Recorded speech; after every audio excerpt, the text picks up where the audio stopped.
Good morning friends, Malti cooking ಚಾನಲ್ಗೆ ಸ್ವಾಗತ. ನಿನ್ನೆಯಿಂದ ಧನುರ್ಮಾಸ ಶುರುವಾಗಿದೆ.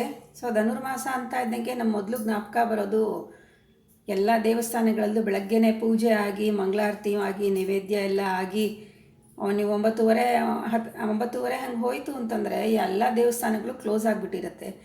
ಈ ಧನುರ್ಮಾಸದಲ್ಲಿ ದೇವ್ರಿಗೆ ಅರ್ಪಣೆ ಮಾಡುವಂಥ ಒಂದು ನೈವೇದ್ಯ ಅಂತಂದರೆ ಹುಗ್ಗಿ. ನಾನಿವಾಗ ಹೆಸರುಬೇಳೆ ಮತ್ತು ಅಕ್ಕಿ ಎರಡನ್ನೂ ಈಕ್ವಲ್ ಕ್ವಾಂಟಿಟಿನಲ್ಲಿ ತೊಗೋತಾ ಇದ್ದೀನಿ, ಸಮ ಪ್ರಮಾಣದಲ್ಲಿ. ಇವಾಗ ಈ ಹೆಸರುಬೇಳೆನ ನಾನು 1 ಕಪ್ಪಷ್ಟು ತೊಗೊಂಡಿದ್ದೀನಿ. ಹಾಗೆ ಅಕ್ಕಿ ಕೂಡ ನಾನಿವಾಗ ಸಮ ಪ್ರಮಾಣ ಈಕ್ವಲ್ ಕ್ವಾಂಟಿಟಿ 1 ಕಪ್ಪಷ್ಟು ತೊಗೊಂಡಿದ್ದೀನಿ. ಇದಕ್ಕೆ ಬೇಕಾಗಿರುವಂತಹ ಬೇರೆ ಪದಾರ್ಥಗಳು ಏನು ಅಂತಂದರೆ, ನಾನು ಸ್ವಲ್ಪ ಗೋಡಂಬಿ ತೊಗೊಂಡಿದ್ದೀನಿ, ಆಮೇಲೆ ಸ್ವಲ್ಪ ತುಪ್ಪ ತೊಗೊಂಡಿದ್ದೀನಿ, ಮತ್ತು ರುಚಿಗೆ ತಕ್ಕಷ್ಟು ಉಪ್ಪು. ಹಾಗೆ ನಾನು 1 ಸ್ಪೂನ್ನಷ್ಟು ಜೀರಿಗೆ ಸ್ವಲ್ಪ ಕುಟ್ಟಾಣಿನಲ್ಲಿ ಸ್ವಲ್ಪ ಕುಟ್ಟಿದ್ದೀನಿ.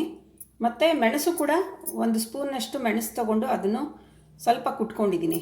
ಸ್ವಲ್ಪ ಅರಿಶಿನ ಮತ್ತು ಲವಂಗ, 4 ಲವಂಗ ತೊಗೊಂಡಿದ್ದೀನಿ, ಮತ್ತು ಹಸಿ ಶುಂಠಿ ತೊಗೊಂಡಿದ್ದೀನಿ, ಮತ್ತು ಸ್ವಲ್ಪ ಇಂಗು ತೊಗೊಂಡಿದ್ದೀನಿ. ಇಂಗಿಲ್ಲ ಅಂತಂದರೆ ನಮ್ಮ ಹುಗ್ಗಿಗೆ ಒಳ್ಳೆ ಟೇಸ್ಟ್ ಬರೋದೇ ಇಲ್ಲ. ಸೊ ಹಾಗಾಗಿ ನಾನು ಇಂಗನ್ನು ಕೂಡ ತೊಗೊಂಡಿದ್ದೀನಿ. ನಾನು 3 ಲೀಟ್ರದ್ದು ಒಂದು ಕುಕ್ಕರ್ ಇಟ್ಕೊಂಡಿದ್ದೀನಿ. ಸ್ವಲ್ಪ ತುಪ್ಪ ಹಾಕ್ಕೊಳ್ಳೋಣ ಈಗ ಇದಕ್ಕೆ.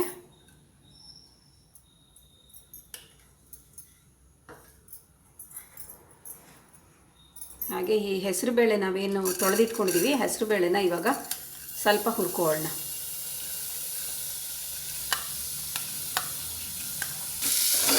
ಹೆಸರುಬೇಳೆ ಹುರಿದಿದ್ದು ಒಳ್ಳೆ ಒಂದು ಪರಿಮಳ ಬರುತ್ತೆ ನಿಮಗೆ, ಅಲ್ಲಿ ತನಕ ಒಂದು ಸ್ವಲ್ಪ ಹುರ್ಕೊಳ್ಳೋಣ ಇದನ್ನು. ಇದಕ್ಕೆ ನಾನಿವಾಗ ತೊಳೆದಿಟ್ಟುಕೊಂಡಿರುವಂಥ ಅಕ್ಕಿ ಹಾಕ್ತಾಯಿದ್ದೀನಿ.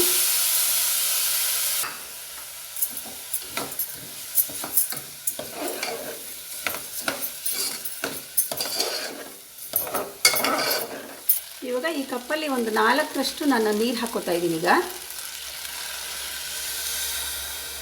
ಇವಾಗ 4 ಕಪ್ಪಷ್ಟು ಅಕ್ಕಿ, ಸ್ವಲ್ಪ ಜಸ್ಟ್ ಒಂಚೂರು ಹುರ್ಕೊಂಡಿದ್ದೀನಿ, ತುಂಬ ಹುರಿಯೋದೆಲ್ಲ ಏನೂ ಬೇಕಾಗಿಲ್ಲ, ಹಾಗೆ ತೊಳೆದು ಕೂಡ ಹಾಕ್ಬೋದು ಅದನ್ನು. ಒಂದು 4 ಕಪ್ಪಷ್ಟು ಈ ಕಪ್ಪಲ್ಲಿ ನಾನಿವಾಗ ನೀರು ಹಾಕ್ಕೊಂಡಿದ್ದೀನಿ. ಸ್ವಲ್ಪ ಕುದಿ ಬರ್ತಾ ಇದೆ. ಇವಾಗ ನಾವು ಈ ಅರಿಶಿನ ಹಾಕ್ಕೊಳ್ಳೋಣ, ಹಾಗೆ ಲವಂಗ ಮತ್ತು ಶುಂಠಿ ಏನು ಇಟ್ಕೊಂಡಿದ್ದೀವಿ ಶುಂಠಿ, ಇಂಗು ಮತ್ತು ಈ ಜೀರಿಗೆ ಮತ್ತು ಮೆಣಸಿನ ಪುಡಿ, ಇದನ್ನೆಲ್ಲ ಹಸಿದು ಹೀಗೆ ಹಾಕ್ಕೊಳ್ಳೋಣ. ಇದನ್ನು ಆ್ಯಡ್ ಮಾಡ್ತಾ ಹೋಗಬೇಕು. ಇವಾಗ ನಾನು ಇದಕ್ಕೆ ಗೋಡಂಬಿ ಹಾಕ್ತಾಯಿದ್ದೀನಿ. ಇದಕ್ಕೆ ರುಚಿಗೆ ತಕ್ಕಷ್ಟು ಉಪ್ಪು ಎಷ್ಟು ಬೇಕೋ ಅಷ್ಟು ಹಾಕ್ಕೊಳ್ಳೋಣ.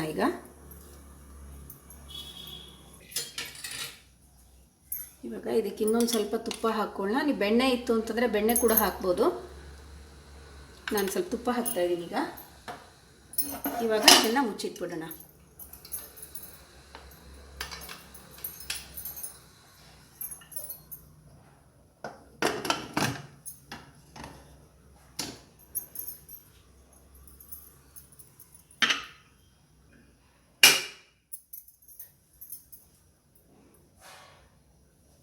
ಇದು ತುಂಬ ಕಡಿಮೆ ಉರಿನಲ್ಲಿ ಮಾಡ್ತು ಅಂತಂದರೆ ನಿಮಗೆ ಒಂದೇ ವಿಷಲ್ ಸಾಕಾಗುತ್ತೆ. ಇಲ್ಲಾಂದರೆ ತುಂಬ ಅಕ್ಕಿ ಬೇಳೆ ಎಲ್ಲ ತುಂಬ ಬೆಂದೋಗುತ್ತೆ.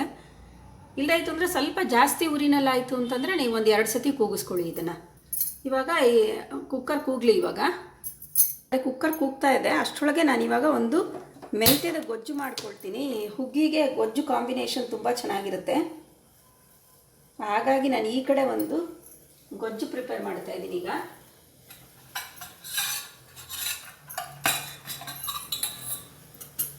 ಇದಕ್ಕೆ ಸ್ವಲ್ಪ ಎಣ್ಣೆ ಹಾಕೋಣ.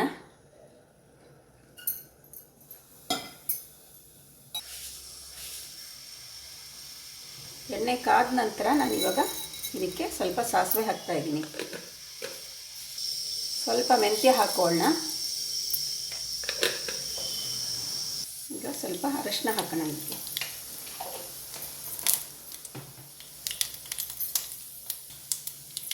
ಇವಾಗ ಇದಕ್ಕೆ ನಾನು ಹುಣಸೆಹಣ್ಣಿನ ರಸ ಇಟ್ಕೊಂಡಿದ್ದೀನಿ, ಹುಣಸೆಹಣ್ಣಿನ ರಸ ಹಾಕ್ತಾಯಿದ್ದೀನಿ.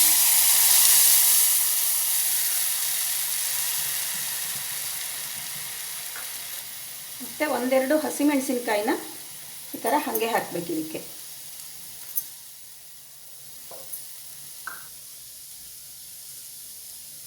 ಸ್ವಲ್ಪ ಇದಕ್ಕೆ ಸಾರಿನ ಪುಡಿ ಹಾಕೋಣ. ಹಾಗೆ ಒಂದು ಸ್ವಲ್ಪ ನಾನು ಇವಾಗ ಬೆಲ್ಲ ಹಾಕ್ತಾಯಿದ್ದೀನಿ.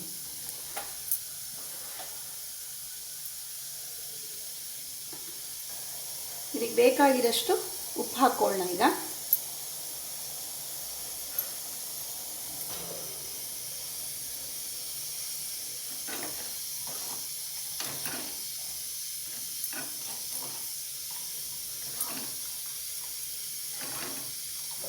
ಸ್ವಲ್ಪ ನೀರು ಹಾಕ್ತೀನಿ ಇದಕ್ಕೆ.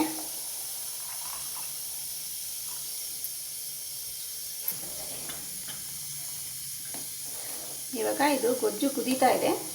ಸೊ ನಿಮಗೇನಾದರೂ ಸ್ವಲ್ಪ ಥಿಕ್ನೆಸ್ ಬೇಕು ಅಂತ ಅನಿಸಿದ್ರೆ ಈ ಕ್ವಾಂಟಿಟಿ ಗೊಜ್ಜಿಗೆ ನಾನು ಒಂದು 1/4 ಸ್ಪೂನಷ್ಟು ಕಡಲೆ ಹಿಟ್ಟು ತೊಗೊಂಡು ಈ ಥರ ನೀರಿನಲ್ಲಿ ಮಿಕ್ಸ್ ಮಾಡ್ಕೊಂಡಿದ್ದೀನಿ.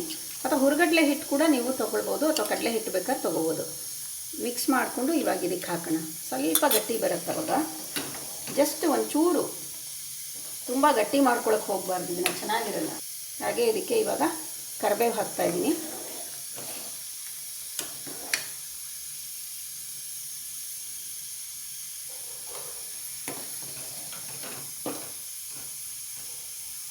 ಇವಾಗ ಚೆನ್ನಾಗಿ ಕುದ್ದಿದೆ ಇದು.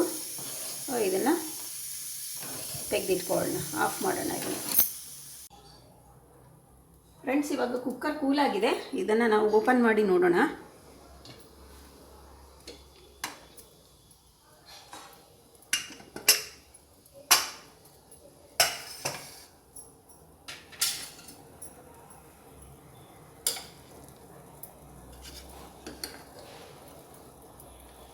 ಈಕ್ವಲ್ ಕ್ವಾಂಟಿಟಿ ನೀರು ಹಾಕಿರೋದ್ರಿಂದ ಇವಾಗ ಒಂಥರ ಗಟ್ಟಿಯಾಗಿ ಆಗಿದೆ.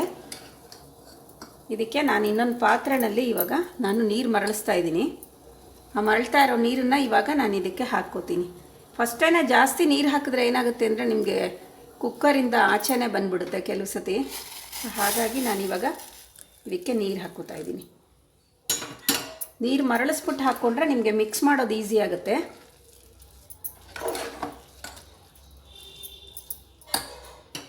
ಸ್ವಲ್ಪ ಹಾಕ್ಕೊಳ್ಳೋಣ ಇದಕ್ಕೆ.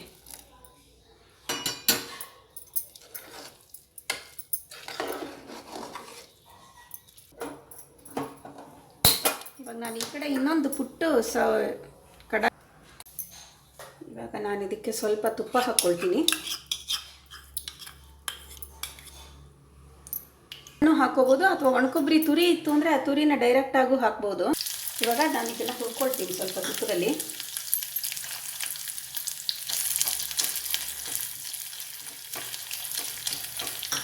ಇವಾಗ ಇದು ಬ್ರೌನ್ ಕಲರಲ್ಲಿ ಬರ್ತಾ ಇದೆ. ಇದನ್ನು ತೆಗೆದಿಟ್ಕೊಳ್ಳೋಣ. ಈಗ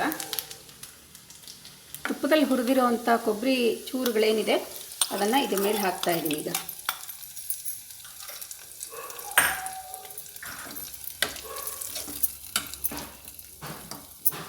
ಈಗ ಒಳ್ಳೆ ಒಂದು ಮಿಕ್ಸ್ ಮಾಡೋಣ. ಈಗ ಇದನ್ನು ಚೆನ್ನಾಗಿ ಒಳ್ಳೆ ಮಿಕ್ಸ್ ಕೊಡೋಣ ಇದಕ್ಕೆ.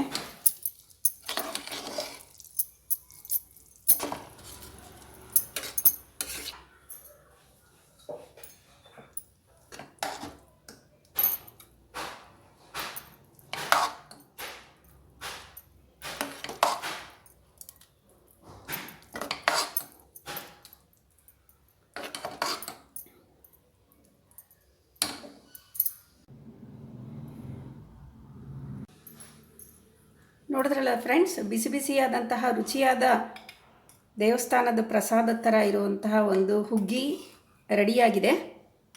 ಇವಾಗ ನಾವು ಇದ್ರ ಮೇಲೆ ಒಂದು ಸ್ವಲ್ಪ ತುಪ್ಪ ಹಾಕ್ಕೊಳ್ಳೋಣ.